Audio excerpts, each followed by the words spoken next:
Как да впечатлим една везна?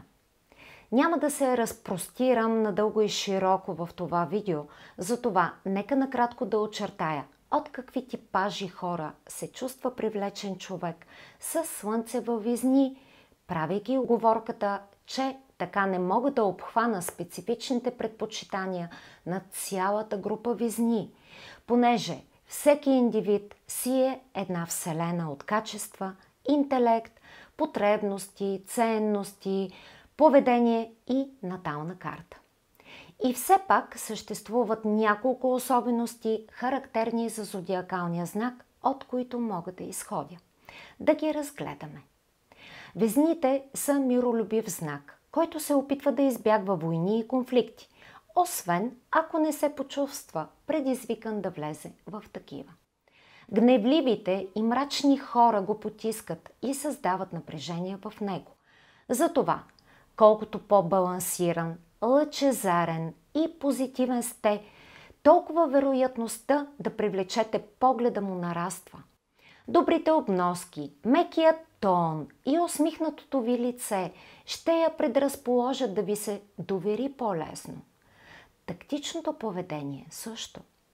Друго важно условие е да не се опитвате да упражнявате натиск върху везната. Тя е кардинален знак и не търпи команди. Обича да взима самостоятелно своите решения. И това, че се колебае да постъпи по определен начин или че се е допитала до вас, не означава, че ще се съобрази точно с вашето мнение. Тя ще обмисли думите ви, но ще постъпи така, както и диктуват сърцето и ума. Между другото, както ви бях споменала и във видеото за слънчевия знак Везни, представителите им само създават впечатление, че са колебливи.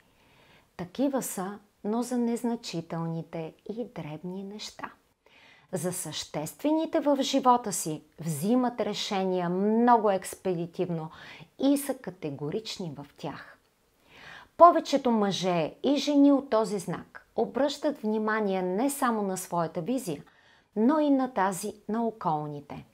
Все пак са управлявани от красивата богиня Венера, а това е богинята на красотата и хармоничността и за нея нещата са от първостепенно значение. Имам няколко приятелки везни, които са споделяли с мен, че цялата романтика от първоначалното им влюбване се е изпарявала в мига, в който са констатирали някаква нечистоплътност в партньора си.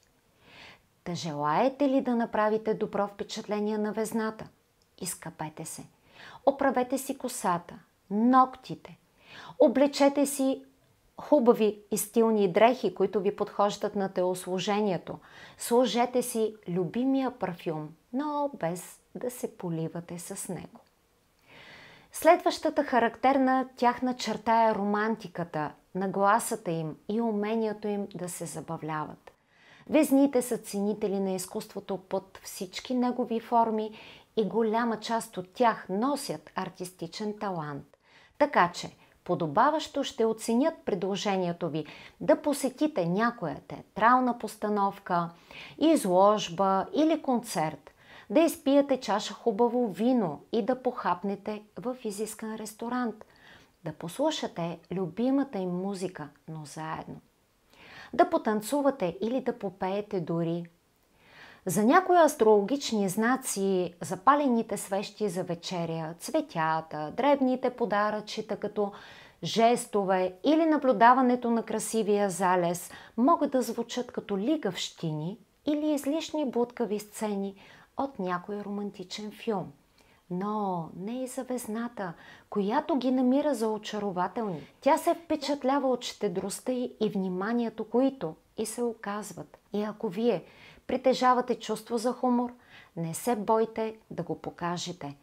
Везната ще го оцени високо, понеже самата тя също не страда от липса на такова. Аз ви желая един романтичен, красив и изпълнен с много любов ден. Благодаря ви.